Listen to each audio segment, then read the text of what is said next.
Hi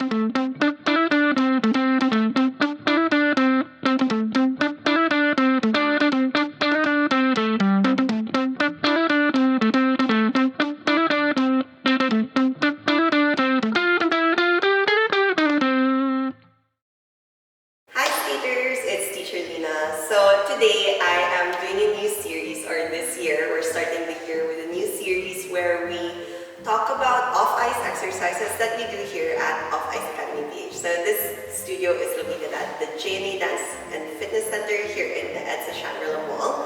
And we have our off-ice classes every Sunday and Monday. So today we're talking about one of our favorites, which is our spread eagles. So a lot of the exercises that I see happening on the rink especially look very, I guess, harmful, or maybe they just don't look like they would help as much as I would like them to. So we'll be tackling maybe 4 of my favorite exercises for spread eagles that you can do off the ice and not just on the ice.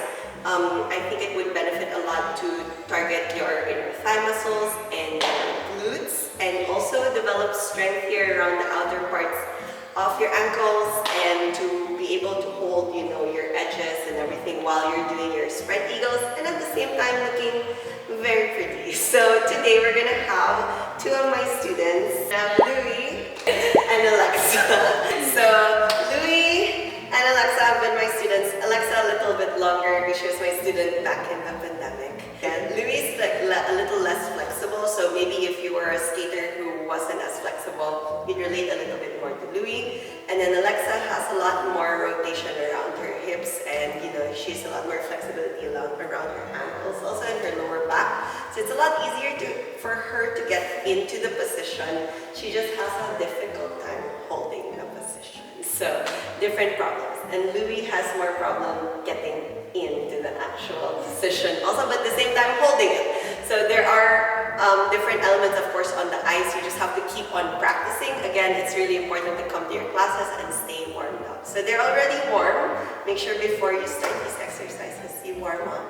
So just to start, we'll do 3 just basic stretches. Of course, you can do your own types of stretches, but just in case you want to follow them, you could also. So we'll just do a roll down slowly. So we'll do 8 counts. So head first, 1, 2, go down, 3. Just stretch your back a little bit, and also your hips and the back of your legs. 6, 7, stretch your knees, and 8. Now really fully stretch your legs and roll up slowly. 1, 2, 3, 4.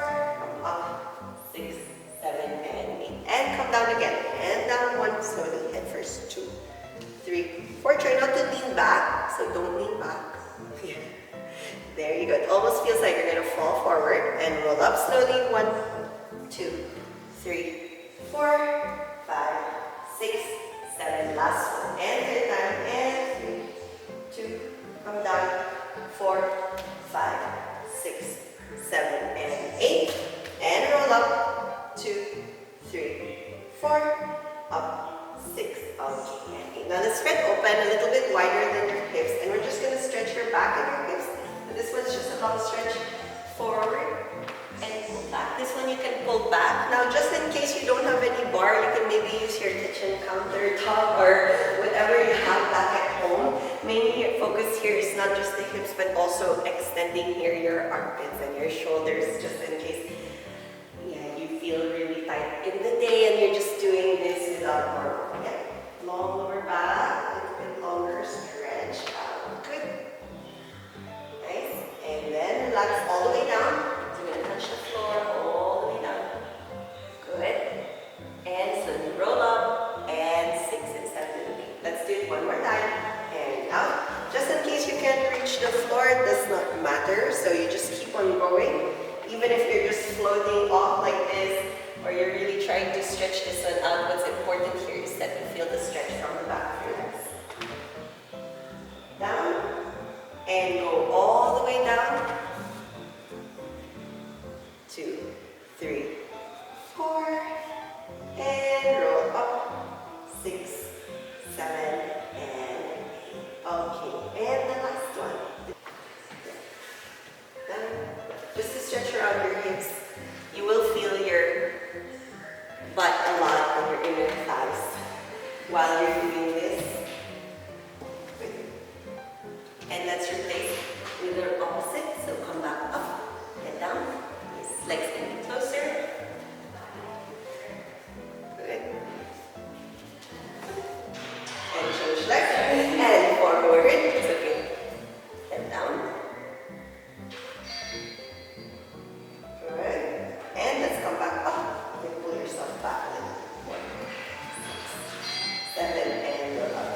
okay. You can either be here with both legs or both legs out. Alright, so let's get to your exercises, the real ones. Are you somewhat warm?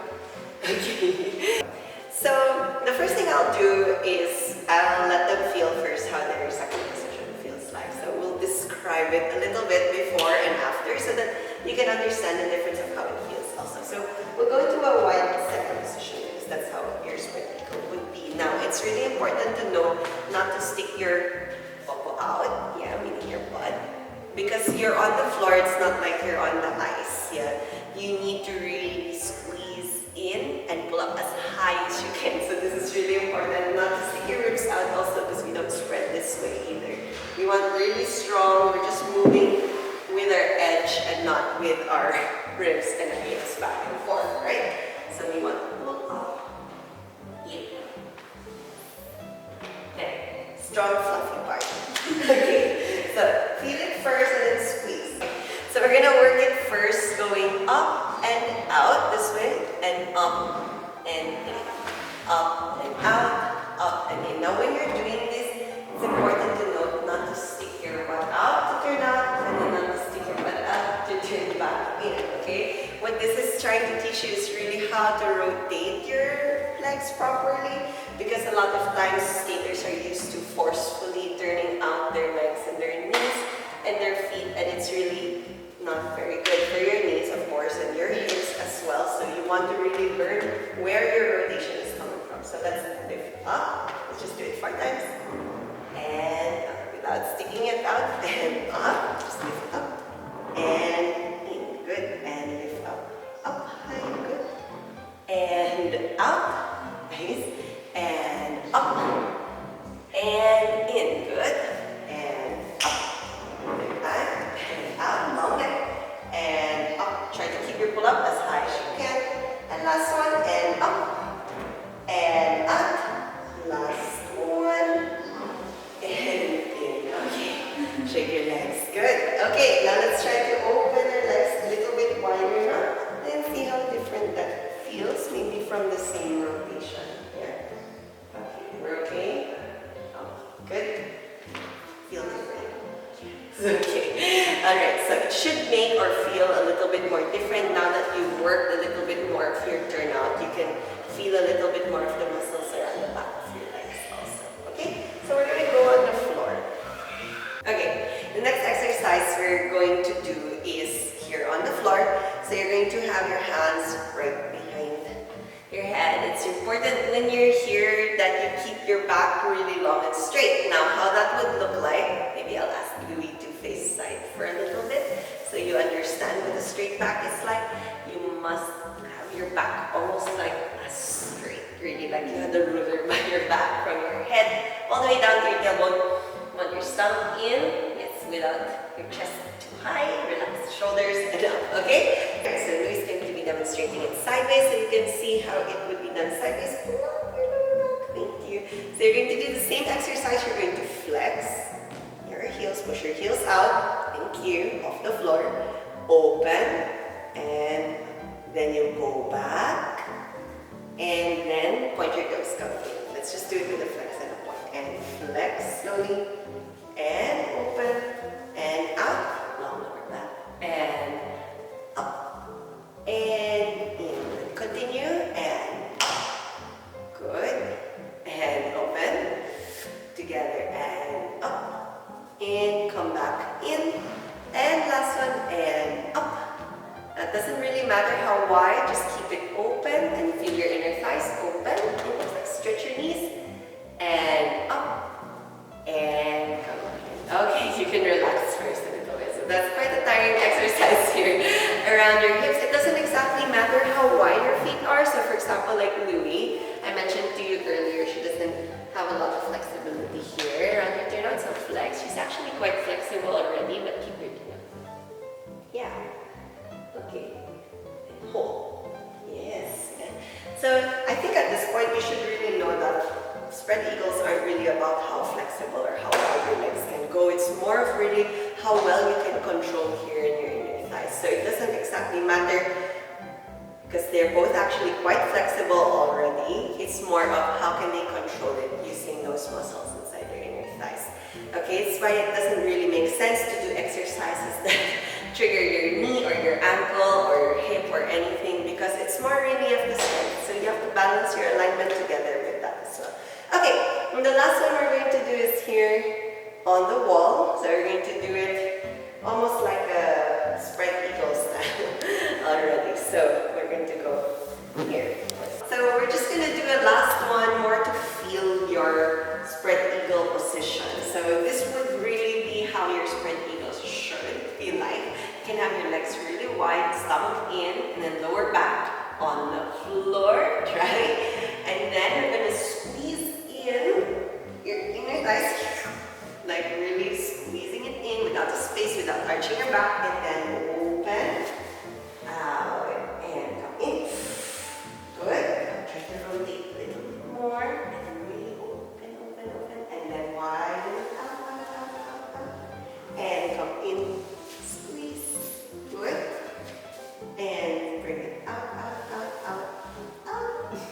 And last one, and squeeze in. Good. And bring it out slowly. And relax. Okay, alright. You're okay? Okay, so we're all going to stand up again, and you're going to feel the same second position that you did earlier. Here, now that you're done with your exercises. And open up, and you're going to lift up the second.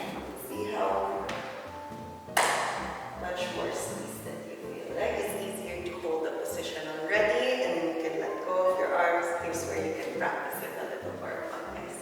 So this is just one way of stretching these things out as well. I'll film them. So those are just a few of the exercises that we do here at Office Academy. And it's really still important to do your stretches, and you're coming to class all the time, or you're doing your off-ice work all the time, because it doesn't really make sense to only do these exercises for preparation. So I do find it really important that you practice not just this every day, but all your other stretches, depending on what your focus is every month. Now, with that being said, I don't know if you were able to try the exercises, but you should really feel a lot more here around the inner thighs.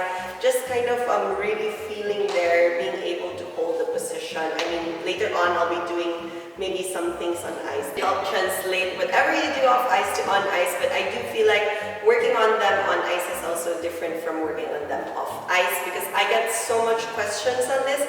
Being a dancer, having a really nice turnout kind of comes naturally, as they say, but as I'm saying, it doesn't really mean that you have a nice turnout. You do have it nice on the ice. So we do need to practice a lot of your off-ice exercises and really squeezing through all of those muscles. Don't forget to come to your classes so that you can get on working with them. So I hope you enjoyed this mini-series. I don't know if you loved it. If you did like it, let us know. And we'll be coming with more videos soon. Bye!